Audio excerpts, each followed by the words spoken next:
Olá, tudo bem? Sou o professor José Augusto Fiorin e queremos falar sobre um assunto tão pertinente que foi o conflito dos Farroupilhas na província do Rio Grande de São Pedro. Para alguns, a Revolução Farroupilha, para outros, a Guerra dos Farrapos, mas na verdade foi um levante aristocrático, latifundiário, da elite estancieira do Rio Grande do Sul, que tem início em 1835. Para isso, vamos chamar de Farroupilhas versus Imperiais, o Rio Grande contra o Brasil. Quando esta província do Rio Grande de São Pedro, a elite estancieira aqui radicada, levanta as armas para lutar contra o Império Brasileiro. E para isto é pertinente algumas considerações do que vai representar este conflito de 10 anos, de 1835 a 1845, que vai acabar moldando a identidade deste povo que constrói, que faz com que o mito do gaúcho seja um elemento permanentemente difundido, cultuado e referenciado no Rio Grande do Sul, por outras regiões também, e com isso constrói uma importante página da história universal com esta revolução. O que queremos ver? Queremos entender como estava o Brasil da época, o Brasil do período regencial, da crise das regências, quem eram esses farroupilhas, o motivo pelo qual ocorre a revolução, como ocorre o início com a conquista de Porto Alegre, quem é Bento Gonçalves, este líder revolucionário que está à frente desta causa rio-grandense, a proclamação da República Rio-Grandense, a simbologia presente em todos os elementos desta República Farroupilha, a prisão e a consequente fuga de Bento Gonçalves, a influência do italiano Giuseppe Garibaldi, a influência da maçonaria e a simbologia da Revolução que ali estão presentes, a pacificação com Caxias, o acordo de paz de Ponte Verde, o fim desta guerra e o grande legado da construção da identidade gaúcha que esse conflito ele vai provocar. Mas para isso precisamos entender que num primeiro momento o Brasil vive uma crise com a abdicação de Dom Pedro I, a instalação do período regencial, quando Dom Pedro II é uma criança e seus tutores ou os regentes acabam fazendo a governabilidade. Então é justamente nesse período de instabilidade política, de fragilidade do poder central, que ocorrem vários levantes, que ocorrem vários conflitos, e este mapa ele é muito sugestivo. A cabanagem, a balaiada no Maranhão, a sabinada na Bahia e a farroupilha no Rio Grande do Sul. São conflitos característicos deste período imperial, deste período da regência de Feijó, onde o Rio Grande de São Pedro não foge à regra também, tentando o seu processo de independência. Por outro lado, esse outro mapa aqui ele é muito sugestivo, e principalmente se compreendermos esta região específica aqui do Rio Grande do Sul, quando adentramos a década aí de 1830 principalmente, nós compreendermos que Paraguai havia tornado-se independente em 1811, Argentina em 1816, a província cisplatina ou Uruguai em 1828. De colônia, eles tornaram-se, Paraguai, Argentina, de colônia tornaram-se república. O Brasil, de colônia, torna-se um império. Nós sabemos que a república aqui é somente em 1889. Então o que nós temos que entender? Que o Rio Grande do Sul, ele é um império entre repúblicas, a República do Paraguai, a República da Argentina, a República Oriental do Uruguai. E o Rio Grande do Sul é um império, mas com características culturais, econômicas, muito semelhante, principalmente a esses irmãos platinos que são os uruguaios e os argentinos. Então, as ideias republicanas são ideias muito presentes na a comunidade rio-grandense, principalmente que muitos desses estancieiros tinham propriedades rurais no Brasil e no Uruguai. Então nós temos que entender esse primeiro momento que a ideia que o sistema republicano fosse implantado no Brasil estava presente neste momento.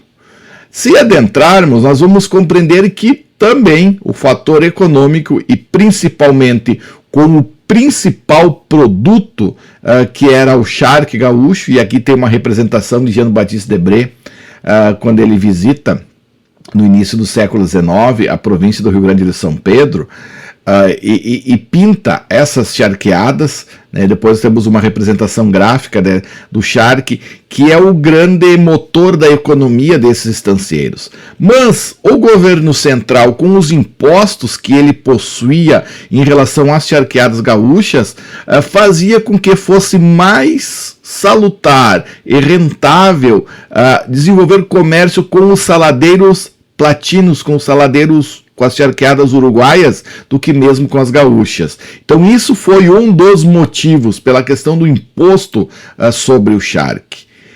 Também diz que o governo central detinha uma administração muito ruim no momento em relação às províncias periféricas, que por isso que Cabanagem, Balaiada, Sabinada e Farroupilha são revoltas que ocorrem longe do centro do governo central, que está no Rio de Janeiro. Até então os olhares eles estão especificadamente a essas províncias centrais, para que essas províncias, numas regiões mais periféricas, acabam revoltando-se, né, pela falta de infraestrutura básica, pontes, escolas, infraestrutura urbana, vias.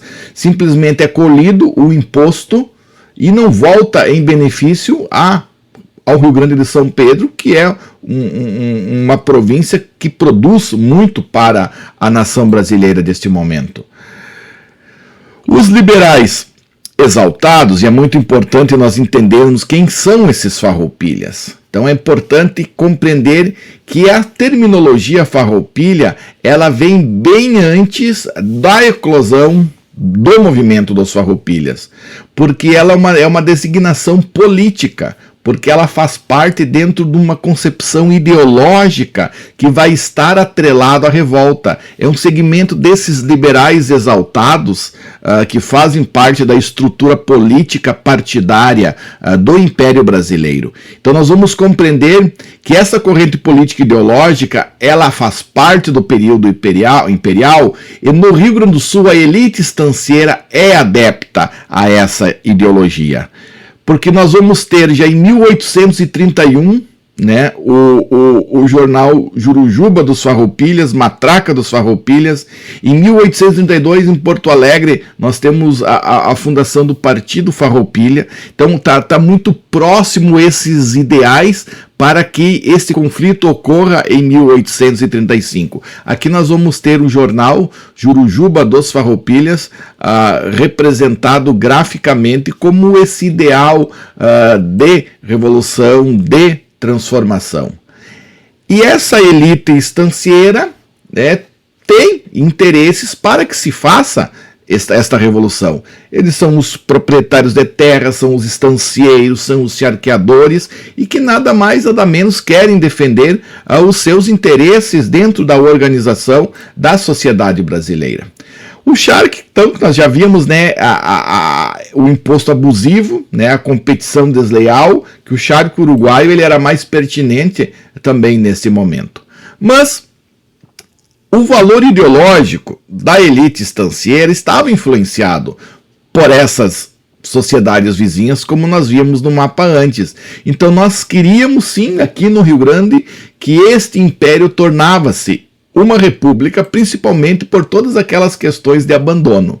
Quando que isso vai suscitar?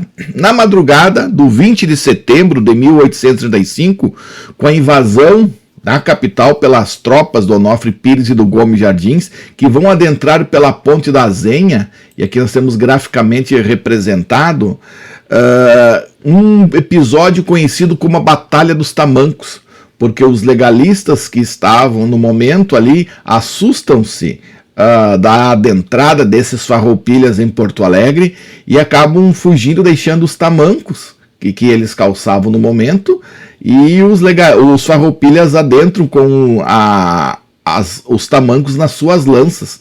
O episódio, o Visconde do Camumu cai do cavalo, chega ao palácio desarmado, ensanguentado, e diz: estão, e há uma onda revolucionária de um grupo dentro da província do Rio Grande de São Pedro. O presidente Fernandes Braga, que é o presidente da província no momento, vai para Rio Grande, abandona o governo, e os farroupilhas acabam iniciando dessa madrugada do 19 para o 20 de setembro. Quem está à frente de tudo isso? Um indivíduo que parecia estar preparado para a organização, para liderar todo este movimento. É este caudilho chamado Bento Gonçalves da Silva, que nada mais, nada menos é bisneto de Jerônimo de Ornelas. Jerônimo de Ornelas, ele é o estancieiro aonde em parte de sua estância é fundada a hoje capital de todos os gaúchos, Porto Alegre.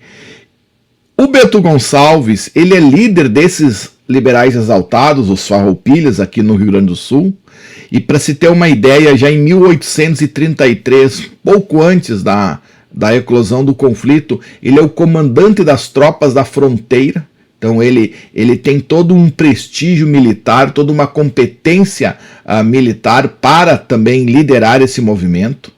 Ele é acusado, tem uma página da história, algumas bibliografias que trabalham, ele é acusado de contrabando, vai responder processo junto à corte no Rio de Janeiro por questões do momento. Com 18 anos ele faz um duelo e acaba assassinando uma pessoa no duelo, que era a forma pela qual muitos lavavam a sua honra. E no transcurso da Revolução, mais na parte final, em um novo duelo muito famoso, muito conhecido, ele também vai matar o seu companheiro de Revolução, o Onofre Pires, com essa prática que era muito comum no período fazer os duelos. Então Bento Gonçalves é esse sujeito preparado, com uma formação nacionalista. Ele é um maçom, ele inicia na maçonaria a partir de 1830. Em 1835 ele é nomeado comandante da Guarda Nacional do Rio Grande do Sul. Então parece que ele tem todas as concepções ideológicas, todas as concepções nacionalistas, todas as concepções de liberdade e ao mesmo tempo toda a capacidade técnica em comandar esse levante. No mesmo ano depois da fuga do presidente Braga, então é ele que vai fazer a entrada junto com os farroupilhas em Porto Alegre, vão tomar Porto Alegre, e ele tem a sua formação política e militar nessas guerras platinas, nesses conflitos, principalmente no processo da Cisplatina, no processo da independência do Uruguai. Então, ele é um líder, ele está forjado para estar à frente dos farroupilhas. Porém, em 1847, 18 de julho, Bento Gonçalves morre em Pedras Brancas, cidade de Guaíba hoje, apenas com 58 anos de idade. Então, rapidamente, para compreendermos quem foi e a influência e a contribuição que teve Bento Gonçalves como líder. A Batalha do Ceival é esse momento histórico que nós vamos ver depois um pouquinho mais aprofundadamente, que vai levar o Antônio de Souza Neto a proclamar a República Rio-Grandense. E é justamente nesse momento, em 9 de setembro de 1836, é este conflito entre Antônio de Souza Neto, que é um farroupilha convicto, lutando nos campos do Ceival contra Silva Tavares, que defende as estruturas do Império. Silva Tavares, vejam bem, é compadre de Bento Gonçalves, mas não adere à causa farroupilha, ficando do lado imperial. Antônio Souza Neto vence, o seu batalhão, a farroupilha, acaba vencendo este importante 2 dias de conflitos, e num brado de entusiasmo, de motivação, acabam nos Campos dos Menezes, em 11 de setembro de 1836, fazendo a entusiasmada proclamação da República Rio-Grandense. Isso é um marco divisor no ponto de vista de historiografia, porque se inicia-se com uma concepção de revolução, buscando uma alternância e uma mudança para a República. A partir de então, nós já temos uma República, de acordo com os ímpetos revolucionários. Esse aqui é o texto Bravos Companheiros da Primeira Brigada de Cavalaria. É um texto entusiasta pelo qual é proferido no momento da vitória, da Batalha do Ceival, no ato de governança. Mas o que é importante compreender? Que a partir de então se inaugura uma nova fase deste conflito, onde esta República Rio-Grandense acaba ocorrendo dentro do império. E nós temos governos paralelos que, ao mesmo tempo, na província do Grande São Pedro existia um governante, mas na República Rio-Grandense também existia um governante. E na República Rio-Grandense nós temos toda uma organização econômica de ministério, de simbologia, que nós vamos ver na sequência. 20 de setembro de 1835 é a data que consta a República Rio-Grandense na nossa bandeira. Mas nós temos o 11 de setembro de 36 como o momento da proclamação desta República Rio-Grandense. O que é importante compreendermos? Que dentro de uma nova organização, nós vamos ter 3 capitais farroupilhas: Piratini, Caçapava e Alegrete. E se olharmos o mapa do Rio Grande do Sul, na época da década, em meados de 1830, nós vamos perceber que são poucos municípios que nós temos no Rio Grande do Sul. E é importante compreender como esses farroupilhas que conquistam Porto Alegre, depois vêm conquistando outras regiões.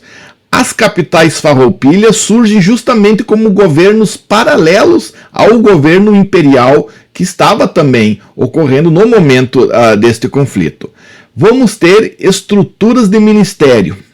Gomes Jardim vai se tornar interino quando da prisão de Bento, e Domingos José de Almeida também um dos grandes responsáveis, porque é uma república que se organiza, que embora Bento Gonçalves ele é preso num episódio que vamos ver posteriormente, o Gomes Jardim interinamente governa, mas vai ser organizado 6 ministérios. Sem dúvida alguma, o Ministério da Fazenda vai ser o mais importante, porque ele que organiza as finanças, ele cobra impostos, ele vai dar a estabilidade econômica para esse novo governo que está surgindo com essa nova forma de administrar. Os ministérios são Justiça Exterior, Interior e Fazenda, Guerra e Marinha. A moeda são cerradas, conforme podemos verificar aqui, e é estabelecido um novo valor. As pessoas que são de outras províncias do Brasil são tratadas como estrangeiros a partir da formação desta República Rio-Grandense. E a partir desse momento, acaba se instituindo toda uma organização simbológica no que diz respeito a elementos tanto do sentido musical, do sentido gráfico, que nós vamos ter hino, nós vamos ter bandeira, nós vamos ter um brasão de armas. Tudo isso é pertinente, tudo isso é importante, por quê? Para nós sabermos que há um sentido simbólico e também emocional ao entorno desse movimento. Nós vamos ter este lenço, que é o lenço que é um lenço que a maçonaria usava muito no momento. A partir daí, esse brasão, esse escudo de armas, ele é retirado. Uma elipse vertical, que o brasão possui, em pano branco, circundada por um lenço nas cores do Estado. O lema: liberdade, igualdade, humanidade. Tem origem na maçonaria e nos ideais da Revolução Francesa, que utilizava fraternidade em vez de humanidade. A palavra de humanidade, ela vai ser inserida posteriormente, porque ela vai ser inspirada no positivismo de Augusto Comte, que é muito influente na elite gaúcha da época. Posteriormente, então, de liberdade, igualdade, humanidade, acaba tendo essa nomenclatura como lema. O barreto frígio, localizado no centro do brasão, é um gorro vermelho que simboliza a liberdade e a república desde a queda da Bastilha lá na Revolução Francesa de 1789. As armas, que é a espada de ouro, simboliza a justiça e a liberdade, enquanto os dois canhões de bronze representam a força e a coragem do povo gaúcho que lutou pela independência. Se seguirmos, nós vamos perceber com essa conotação atual já do brasão, que os ramos, esses ramos é um escudo encimado por um ramo de louro à esquerda e um ramo de carvalho à direita, que representam a prosperidade, a força do Estado. As estrelas que estão aqui representadas, originalmente o brasão ostentava amores perfeitos. Posteriormente foram construídos por rosetas de ouro e finalmente por estrela de 5 pontas, que também possuem simbolismo maçônico, representando a ligação entre o homem e Deus. A data que está aqui representada apresenta a data de início da Revolução, de 1835, que é amplamente comemorado no Estado, e não o dia da proclamação da República Rio-Grandense. Acredita-se que este brasão foi desenhado originalmente pelo padre Hildebrando e finalizado pelo major Bernardo Pires, ambos farroupilhas com ligações à maçonaria, que explica a presença de diversos símbolos maçônicos em sua composição. Ele é anexado então justamente à simbologia da bandeira. O sentimento de brasilidade ele permanece com o verde e o amarelo, apenas é traçado o vermelho ao centro como símbolo da guerra. E a partir daí é constituído o hino rio-grandense, o hino do Rio Grande do Sul. Quando esse senhor aqui, o maestro Medonha, que é um mineiro, é capturado pelo batalhão de Antônio de Souza Neto na Batalha do Barro Vermelho, no Rio Pardo. Ele faz uma composição, alguns dizem que é uma forma que tem um plágio de algumas notas musicais do Destrous. 3 versões, quando o Francisco Pinto da Fontoura fará a letra, que é aquela icônica: mostremos valor constância nesta ímpia injusta guerra, sirvam nossas façanhas de modelo a toda a terra. Mas não basta para ser livre ser forte, aguerrido e bravo, povo que não tem virtude acaba por ser escravo. Que caberia uma ampla discussão sobre as constatações que algumas correntes ideológicas da atualidade estão tendo em relação ao hino rio-grandense, que é interpretado de acordo com o momento, de acordo com o contexto. Mas as virtudes são importantes em todos os momentos históricos na formação do povo rio-grandense. A forma de comunicação se dá por meio deste importante instrumento que é um jornal O Povo. Esse instrumento de comunicação, como sendo o jornal oficial da República, vai circular em 160 edições durante este período. Então temos agora um outro ponto que é pertinente, que é justamente a prisão de Bento Gonçalves, a emboscada na ilha de Fanfa, do Rio de Jacuí. Um exército de Bento parte de Viamão com destino a Piratini, que até então é criado como a primeira capital farroupilha. Da ilha de Fanfa, junto ao Rio Jacuí, as forças imperiais o esperavam. Ele é capturado, é enviado ao Rio de Janeiro, na fortaleza da Laje. Onofre Pires e corte real fogem. Bento continua preso, é levado ao Forte do Mar na Bahia, mas lá ele foge. Foge com a ajuda dos irmãos da maçonaria baiana para poder retornar ao Rio Grande de São Pedro, aonde ele havia sido eleito presidente mesmo preso. Volta para o Rio Grande, assume a presidência para dar sequência ao conflito que haviam iniciado anteriormente. Um outro personagem deste conflito é o italiano Giuseppe Garibaldi, que junto a outros italianos que chegam na Revolução, mas nós precisamos destacar principalmente a figura do Garibaldi, que tem as ideias do iluminismo muito presente na sua mente, com ideias da liberdade, ideias do republicanismo, que são ideias que a própria maçonaria defende, e esse europeu ele chega na América com esses ideais e vai desenvolver uma série de lutas. É interessante compreender que ele é um lutador. Ele luta também por recursos financeiros, ele luta por dinheiro, ele compactua com a causa farroupilha. Quando ele chega aqui, primeiro ele chega pelo Uruguai, onde ele fica ferido, se refugia em Entre Rios, na Argentina, em torno de 1 ano e meio ele fica na província de Entre Rios, é detido e torturado em Buenos Aires, foge de Buenos Aires até Montevidéu para chegar ao Rio Grande do Sul em 1837. Aí temos a épica passagem por terra dos barcos, né, do Seival e do Farroupilha, que vão ser parte fundamental na proclamação da República Juliana em Santa Catarina em 1839, onde ele vai conhecer um dos grandes amores de sua vida, que é a Anita. Em 1841, Giuseppe Garibaldi e Anita Garibaldi abandonam a Revolução. Pelos seus serviços prestados, recebem cerca de 300 cabeças de gado, vão ao Uruguai, se casam e lá no Uruguai lutam contra Buenos Aires em mais um episódio das Guerras Platinas. Vejam só, ele estava no Uruguai, foi para a Argentina, fugiu para Montevidéu, vem para o Brasil, vem para o Rio Grande, vai para Santa Catarina, conhece a Anita, em 1841 abandonam a Revolução, vão para o Uruguai, lutam novamente contra Buenos Aires, para a partir disso ele ir para a Itália. Vão para a Itália, eles têm 3 filhos. Ela morre muito jovem em 1849, com apenas 28 anos, quando no processo de unificação italiana, fugindo das tropas austríacas de Veneza, ela é perseguida e um soldado austríaco acaba assassinando Anita Garibaldi.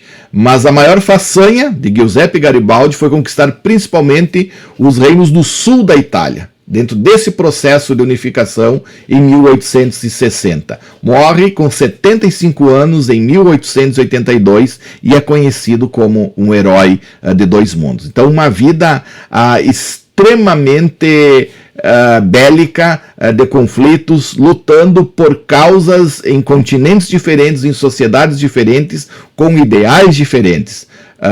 Giuseppe Garibaldi, ele marca a história não só rio-grandense, mas a história universal. Aqui está uma representação dos seus barcos, seus lanchões, em torno dessa figura emblemática. Esse mapa, ele é um mapa pertinente que a gente possa analisar, porque este conflito nada mais, nada menos vai ser do que uma guerra de guerrilhas, onde ocorrem 118 conflitos com 59 vitórias para os imperiais e 59 vitórias para os farroupilhas. Entre conflitos bélicos e escaramuças. As escaramuças são conflitos menores, tomados de surpresas. Então, este mapa ele mostra muito bem o ponto em que os imperiais eles vencem conflitos maiores, tá? Aqui estamos os imperiais, e os farroupilhas, os conflitos que eles acabam vencendo.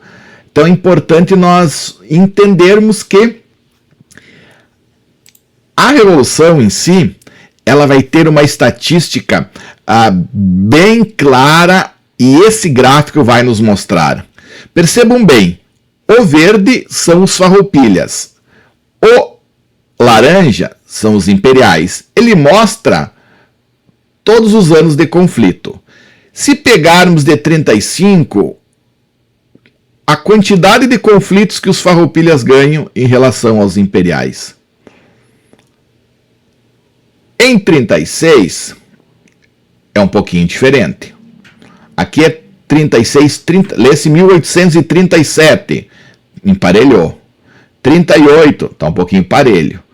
39 os farroupilhas continuam numa amplidão. 40, 41, 42 é um conflito onde os imperiais vencem significativamente. 43 tem uma ofensiva farroupilha, para 44 os imperiais acabarem vencendo. Então é a oscilação dentro da organização que o conflito vai ter no momento. Por quê? Do ponto de vista ideológico, a influência liberal da maçonaria e de algumas lojas maçônicas, elas vão estar presentes dentro dessa sociedade rio-grandense, inspirando principalmente dentro desses ideais que o iluminismo francês proporciona, mas os ideais de liberdade, de república, fazer com que não exista mais uma centralização absoluta do poder, e sim a possibilidade de uma sociedade mais democrática e mais igual. Por que a maçonaria está presente? Ela vem presente desde movimentos como a Inconfidência Mineira, lá no período colonial, vem desde o período transicional para o Império, como a Revolução Pernambucana de 1817, faz parte também de toda uma influência no movimento de independência do Brasil e vai estar presente no movimento da crise dos impérios. Porque nós temos que entender que é a chegada de Luiz Alves de Lima e Silva, o Caxias, Barão, depois Duque de Caxias, que as suas estratégias vão ser fundamentais para pacificar o Brasil agora, né, do segundo reinado. Já temos a maioridade do Dom Pedro II no trono do Império Brasileiro e a tentativa de organização e pacificação de todas as províncias que estão revoltosas. Então, é nesse momento em que Caxias vem, com muito prestígio militar e político, vence os conflitos em outras províncias do Brasil, chega ao Rio Grande em 1843, ele chega como presidente da província, comandante das tropas imperiais. Ao chegar aqui, ele reorganiza as tropas, derrota os farroupilhas, impõe a autoridade do exército e acaba sendo presidente do Conselho de Ministros do Brasil. Vai morrer em 1880 com 77 anos e depois vai configurar exemplarmente na Guerra do Paraguai, que é um conflito que caberia mais uma discussão ampla sobre o que foi e o que representou aquele momento. Então Caxias é uma figura emblemática que vem para ajudar no processo de pacificação. Mas um outro episódio que temos que fazer a narrativa diz respeito a Porongos, a traição de Porongos. Uma ferida que parece ainda estar aberta dentro da sociedade rio-grandense. Um polêmico episódio com distintas interpretações históricas. Isso aqui é uma representação do cinema com o batalhão dos lanceiros negros, que lutou na Revolução com promessas de liberdade. Com promessas, nós sabemos que neste período imperial, a sociedade brasileira é uma sociedade escravocrata, mas o negro luta no seu corpo de lanceiros negros, aqui na Revolução, com a promessa de liberdade. Mas, aqui nesse local, onde hoje está aqui representado como sítio de Porongos, na noite do 14 de novembro de 1844, Canabarro, que estava liderando esse grupamento, desarma os negros desse batalhão, segundo algumas fontes da historiografia, por medidas de segurança. Em contrapartida, os imperiais chegam e esses negros são liquidados, são mortos. Segundo algumas interpretações, que Davi Canabarro já negociava a paz com Caxias há muito tempo, e uma das formas de resolver essas promessas de liberdade para com os negros que haviam lutado na Revolução seria este episódio. Então foi uma das formas de resolver. Então ainda está muito presente na sociedade gaúcha essa questão dos negros, dos lanceiros negros, da traição de Porongos e toda a representação que eles vão ter justamente nesse conflito dentro da sociedade brasileira. O acordo, por fim, o Acordo de Paz de Ponte Verde de 1845, as negociações entre Caxias e Canabarro, e as principais causas estarão a anistia, a incorporação ao exército imperial, a dívida do charque que aqui está representado. Foi uma paz honrosa? Com o que nós podemos dizer? No acampamento do Ponche Verde, a 38 quilômetros do município de Dom Pedrito, os principais pontos discutidos nesse tratado de paz é que os riograndenses indicariam um novo presidente para a província, no caso, Caxias. O Império Brasileiro herdaria as dívidas dos republicanos riograndenses.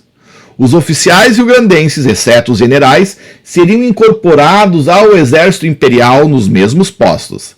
Seriam declarados livres os escravos que tinham lutado na guerra, embora muitos já tinham sido exterminados em Porongo. Seriam devolvidos à província todos os prisioneiros de guerra e elevada a taxa de importação sobre o charque. Parece que muitos pontos daquilo que havia sido discutido acabaria sendo resolvido com o Tratado de Paz, com o Tratado de Ponche Verde. Aqui está o obelisco hoje de Ponche Verde, as cláusulas do Tratado de Paz, as condições reais que seriam estabelecidas com esta organização. O que é importante nós compreendermos? Que este movimento ele reitera a importância da construção de uma identidade local. Os valores de liberdade, de justiça, são valores que transcendem o tempo. E é importante que as sociedades entendam que este conflito dos Farroupilhas representou. Alguns podem dizer, mas por que se exalta tanto uma guerra em que os revoltosos perderam? Talvez o fato de ganhar ou perder, porque o mais expressivo é justamente os valores que ficaram a partir deste movimento que ocorre na província do Rio Grande de São Pedro. As razões pela luta e as transformações que a sociedade acaba tendo. São valores, são simbolismos, são condições de pertencimento que muitos gaúchos ou riograndenses que hoje estão no estado do Rio Grande do Sul tem o orgulho do culto à valorização de todo esse passado que ocorreu. Embora as interpretações para um lado ou para outro lado elas possam parecer um tanto complexas, mas é importante nós entendermos que nós não podemos fugir da nossa realidade. Ganhar ou perder talvez seja o menos representativos para um conflito que, sem dúvida alguma, marcou a história gaúcha, a história do Brasil e a história universal. Farroupilhas versus Imperiais. O Rio Grande contra o Brasil.